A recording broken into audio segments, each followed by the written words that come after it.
Dandelions.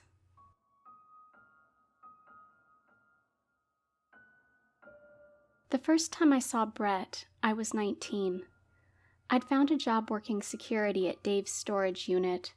My duties included keeping vagrants and thieves from disturbing the 40 rental units that were laid out in 5 neat rows in the middle of downtown Atlanta, and helping customers with lost combinations for their locks.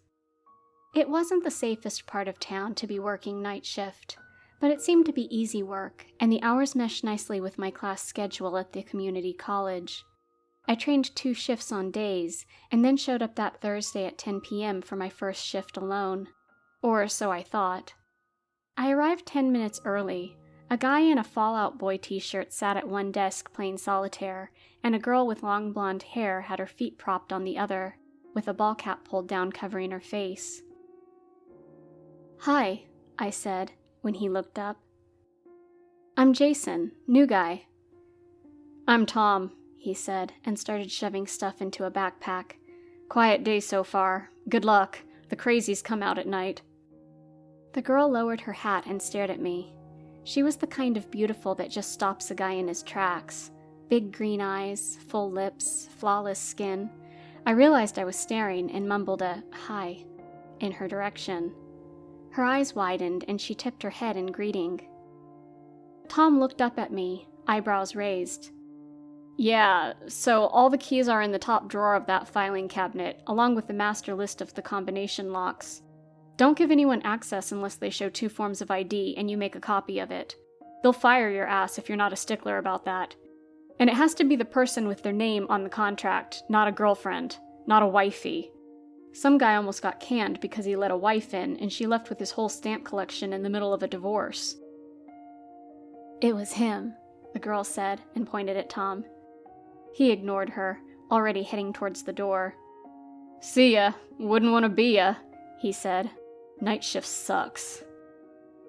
The girl flipped him a bird and I laughed. Tom shot me a look I couldn't decipher, but then he gave a half-hearted wave and shut the door behind him. I looked at the row of monitors and then back at the girl.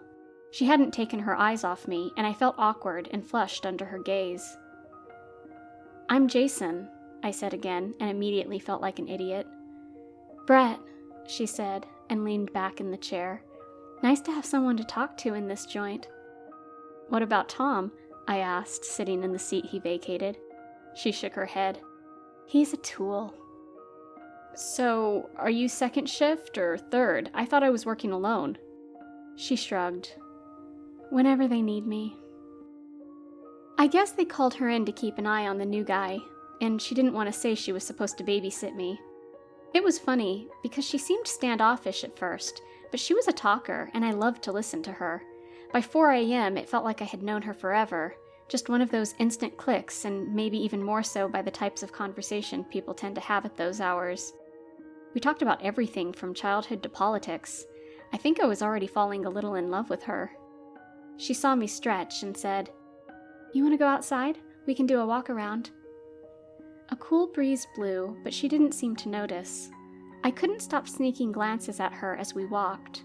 Faded jeans, scuffed boots, black t-shirt, and a camo jacket. I probably had close to the same outfit in my closet, but on her, even the ordinary seemed beautiful.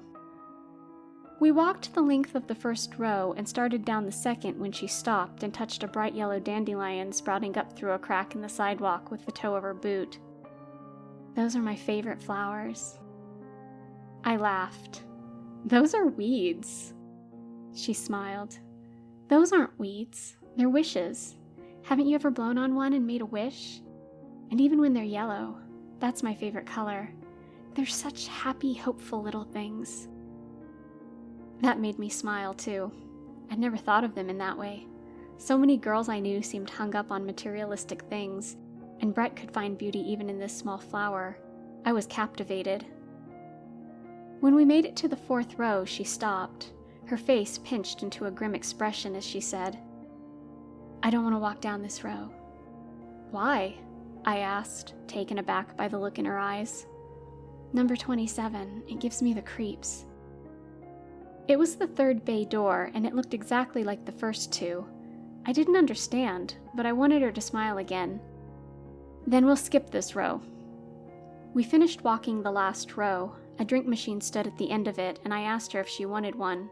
She shook her head as I fed quarters into the slot. A payphone I hadn't noticed rang shrilly, making me jump. I laughed at myself and glanced at her. Brett's expression wiped away my smile. She looked terrified. "Don't answer it," she shouted. "Don't ever answer it." I gaped at her, not understanding.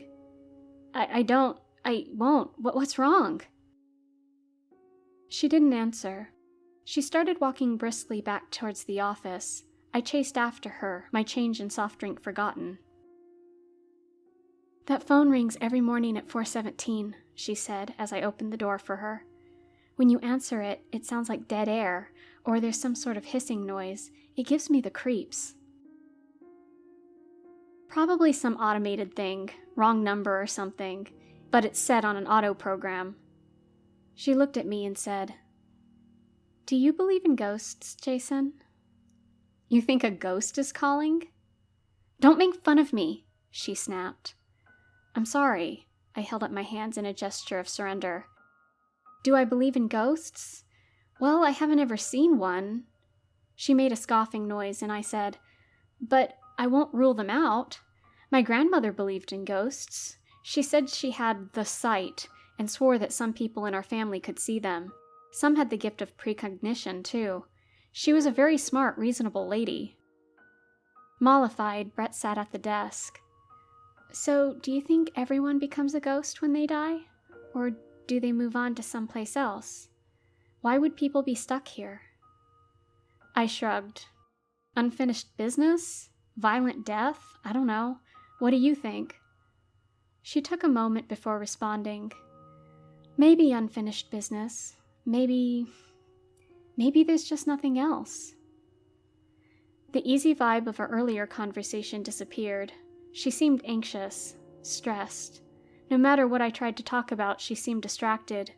When Abe, the old guy on first shift, appeared to relieve us, she walked out the door without saying goodbye. I bid a hasty good morning to him and ran to catch up. I almost lost her, but I spied her head as she got on the train. It had been a long time since I had a MARTA pass, so I had to dig for the $2.50 fare. She frowned when I sat next to her in the back, and I realized I probably looked like a creepy stalker guy. Too late now, but I didn't want her to be upset with me. I really liked this girl. "What are you doing?" she asked, and I wanted to run, but the train lurched forward. "I feel like I upset you, and I'm sorry." She looked at the elderly lady in the next row who was staring at us. Brett shook her head, like it was okay, but the lady got up and moved towards the front. "It's not you," Brett said, "but I don't want to talk about it." "Let's talk about dandelions then," I said. "They're my new favorite flower. Like you, pretty and magical." As corny as that was, she laughed, and our conversation slipped back into the same easiness it had been before that payphone rang last night. At least until the next stop. A lumbering bald man with beady dark eyes got on and took a seat a couple of rows in front of us. I saw Brett stiffen, though he didn't pay much attention to us at all. His gaze fixed on a pretty Latina who sat in the middle, playing on her smartphone. The rest of the ride, Brett never took her eyes off the man. He wasn't pleasant to look at, but I didn't understand her terror. "This is my stop," she said, and stood. The dark-haired girl also stood. "Brett?" I said. Where are we? I need to get back to my motorcycle." She laughed then, the tension evaporating from her face. "You crazy boy. It'll circle back around in about 6 more stops. I'll see you tonight." She waved and walked forward, giving the man a wide berth. For a moment, he looked like he was about to get behind them, and I was prepared to do so as well, so she'd feel safe, but he just sat there. Brett was already there when I arrived that night. She laughed when she saw the small bouquet of dandelions in my hand. Tom's eyebrows shot up. He opened his mouth, then closed it again. He left in record time. "I don't think that guy likes me," I said. She waved her hand dismissively as I put the dandelions in water. "He doesn't like anyone, and thank you for the flowers. They're lovely." So are you, I thought, but I didn't have the courage to say it yet. I wasn't about to bring up the guy on the train. I hated that tense, scared look she'd worn this morning, but to my surprise, she did. "That man is evil," she said. "Please don't ask me to explain how I know. I'm afraid he means to hurt that girl, and I don't know how to stop him." My stomach dropped. "Brett, did he hurt you? We need to call the cops." She hesitated long enough to make me think he had, but she said, "No, I don't know. I can't remember things, and I'm scared to remember things. The phone makes me think of something, but I push it back. Anyway, it's not about me now, it's about that girl." She took a deep breath. "Let's talk about it later. I don't want to think about it right now." "I looked up dandelions between classes today," I said. "People in the 1800s used to blow on them after they went to seed. If all the seeds blew away, the object of your affection shared your feelings." I shook my head and gave her a pointed look. "You may not know it yet, but I think you're in love with me."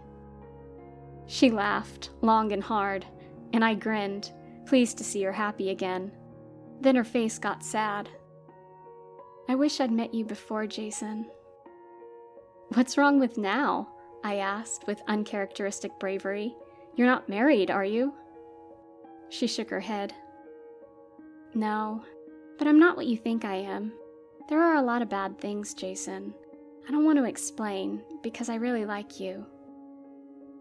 "You're a beautiful girl with a weird taste in flowers. Think of all the money I'd save on Valentine's Day if you were my girlfriend." She laughed again. "Just keep talking to me. I hardly talk to anyone anymore, and you're so funny. Tell me about the motorcycle. I'm glad you made it back to it." "I actually didn't come back to it this morning," I admitted with a laugh. "I got off the train and took an Uber to my place, then hitched a ride to school. Took the train back to work tonight. I was kind of hoping I'd see you."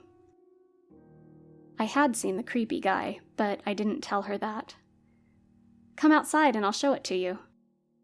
She walked around it, trailing her fingers on the gleaming blue paint. "It's pretty," she said, "but I don't like these things. They'll get you killed." "I was hoping I could take you on a ride on it sometime." She gave me a glance that looked like a definite no, but said, "We'll see." Everything was fine until the phone began to ring at 4:17 a.m. I watched her face get that same terrified look and wondered what in the world had happened to her, and if it was connected somehow to that creepy guy. Around the time for the day shift guy to come on, she mentioned the guy on the train again. "I don't know why, but I have the feeling he's going to do something to her soon. I hate to ask because I know you need sleep and to go to class, but would you ride the train with me again?" "Of course," I said. Abe appeared at 6 on the dot. "Good morning, sunshine," he said, dropping his backpack onto the chair. "Good morning, Abe," Brett said. To me, she said, "I love that old guy." I chatted with him for a moment.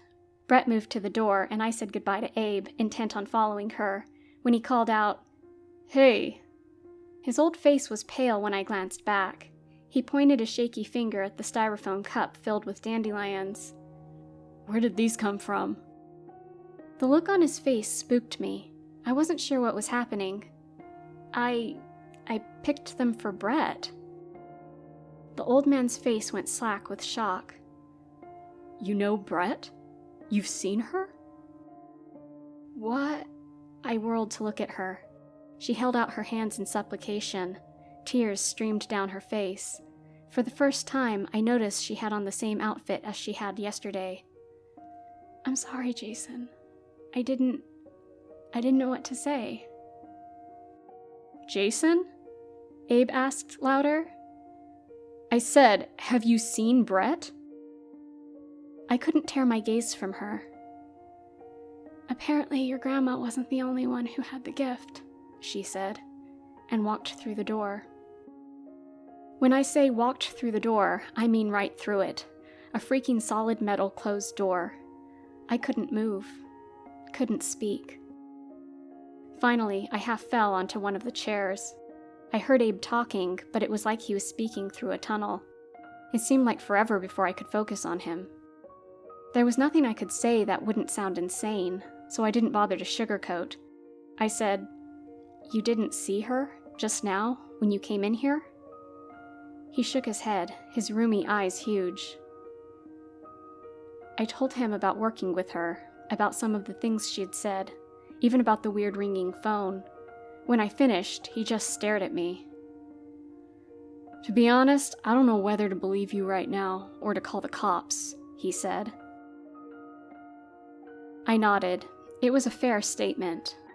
I don't know what I'd think in his shoes. "She said you used to be a cop before your wife got sick."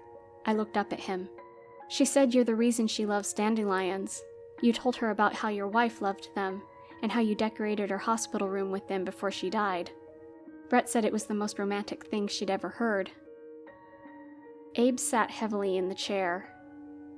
"I did tell her that. Can I ask you to describe her for me?" I did, down to her scuffed boots, and he nodded. Then he reached into the desk drawer and pulled out a picture of her. It was Brett all right, but on a missing poster. The clothes described as the last outfit she was seen wearing was what I'd seen her in. "She went missing from her shift here 6 months ago. I showed up and this place was wide open. There was a great deal of blood out by that payphone. The police never had any leads." I gestured at the row of monitors. One showed the drink machine and the phone. "What about the cameras?" "Installed after the fact. Because of her. Too little, too damn late." He leaned forward, giving me a hard stare. "I love that little girl. She was like a daughter to me. I brought her dandelions myself. I have never believed in ghosts, but I saw your face this morning. I believe you saw her, or you're some kind of nut and you think you saw her. But I don't know how you know some of the things you know, if that were the case. Brett and I worked together some, before we lost personnel and she got bumped into nights. I think she would have mentioned you, and I only told her the dandelion story right before she went missing. You could be the nut who took her, but I don't think so. I can't imagine why she'd share something like that with the person who'd hurt her. If you see her again, ask her how much a mail-order bride costs." What? I felt like I'd fallen back down the rabbit hole again. Nothing made sense. I wondered if I was dreaming.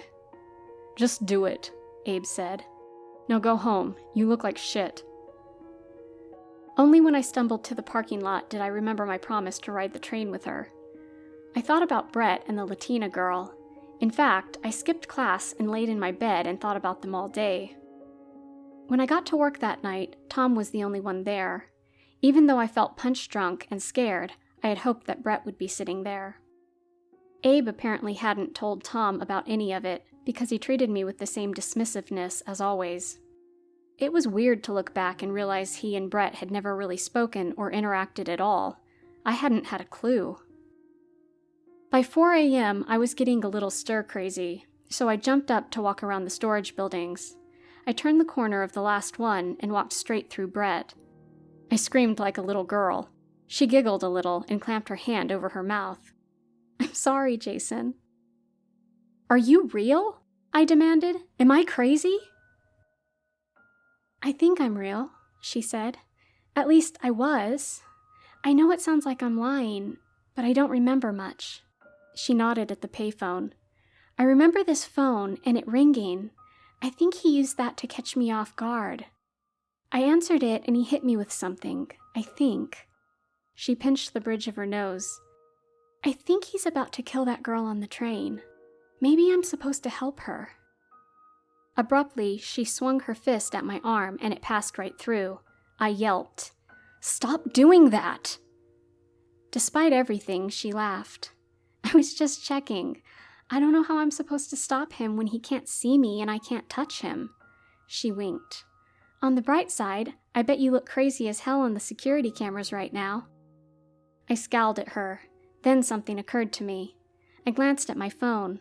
4:20 a.m. Hey, the phone didn't ring. She shot at a scared look. What does that mean? Are we on the right track, or are we running out of time?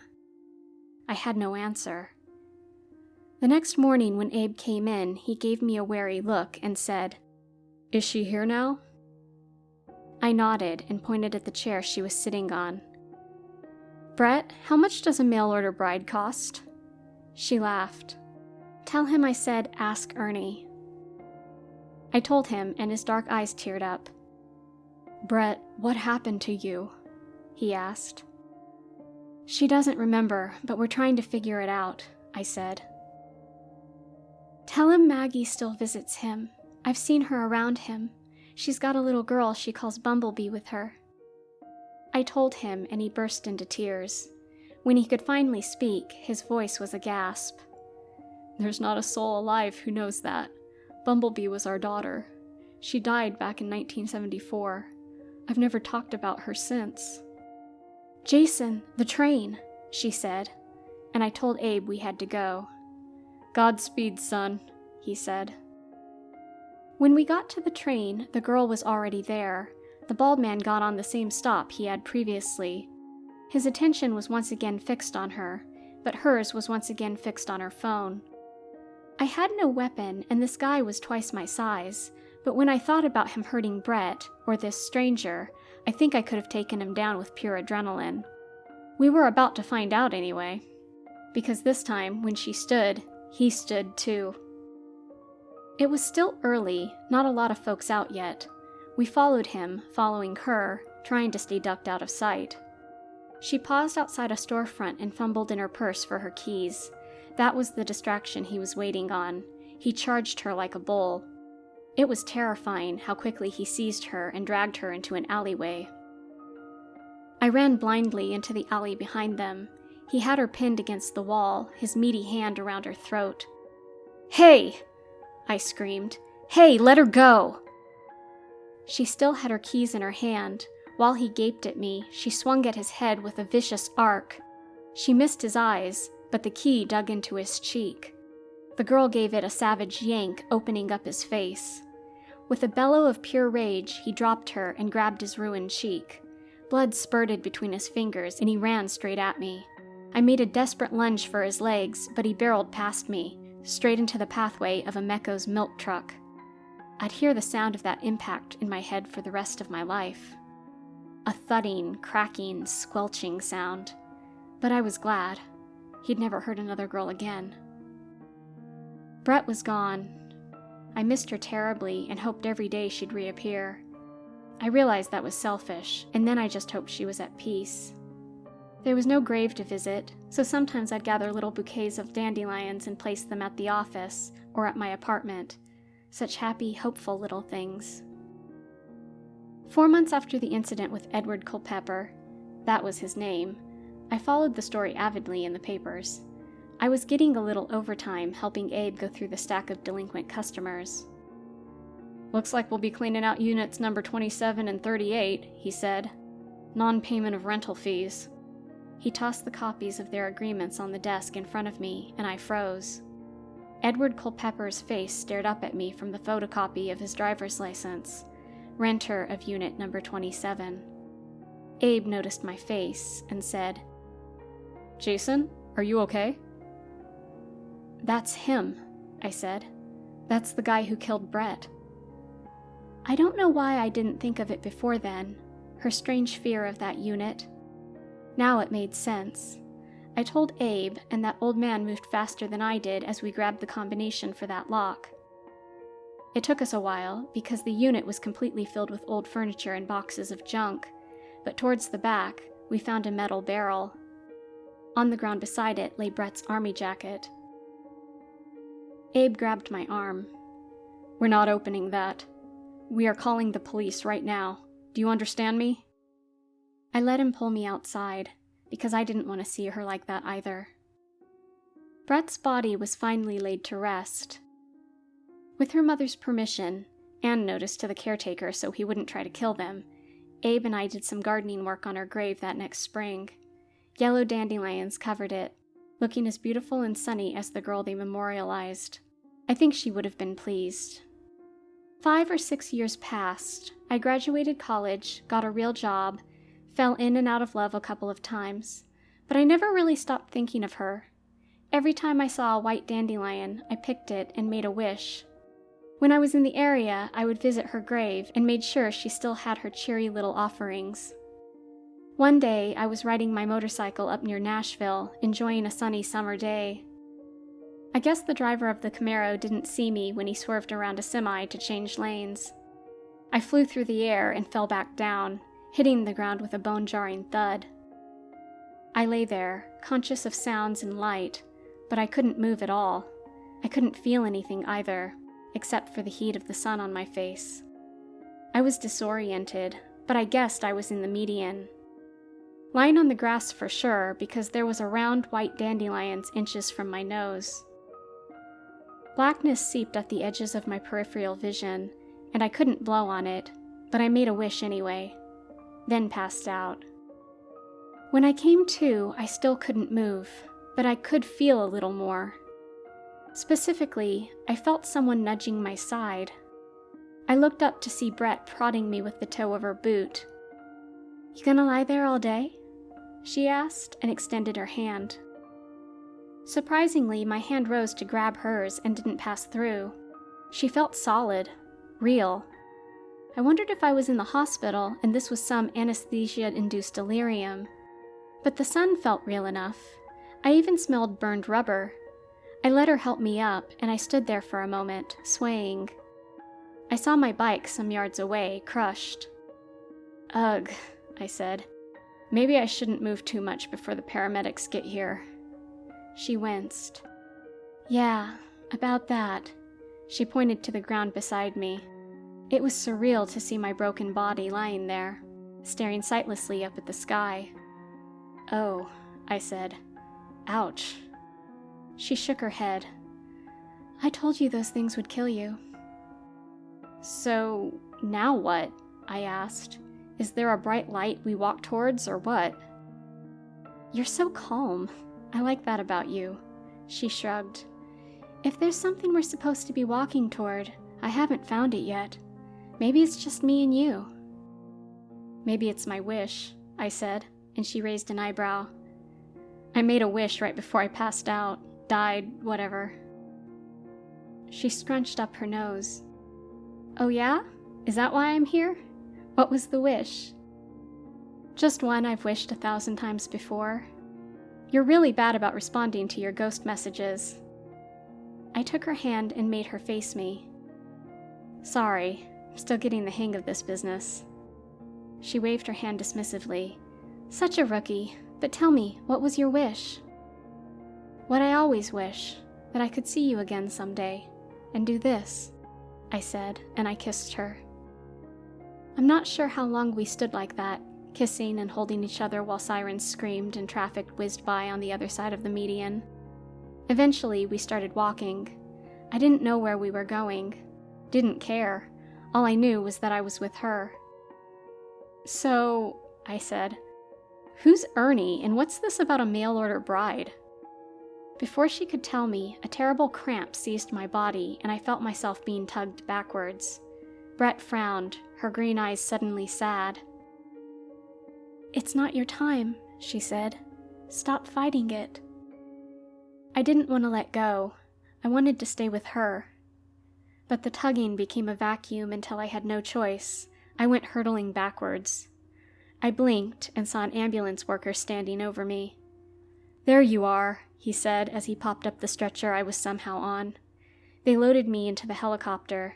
I saw Brett standing over his shoulder. She held a dandelion in her hand. "It's okay, Jason," she said. "Some things are worth waiting for." Then she blew on the dandelion, making a wish.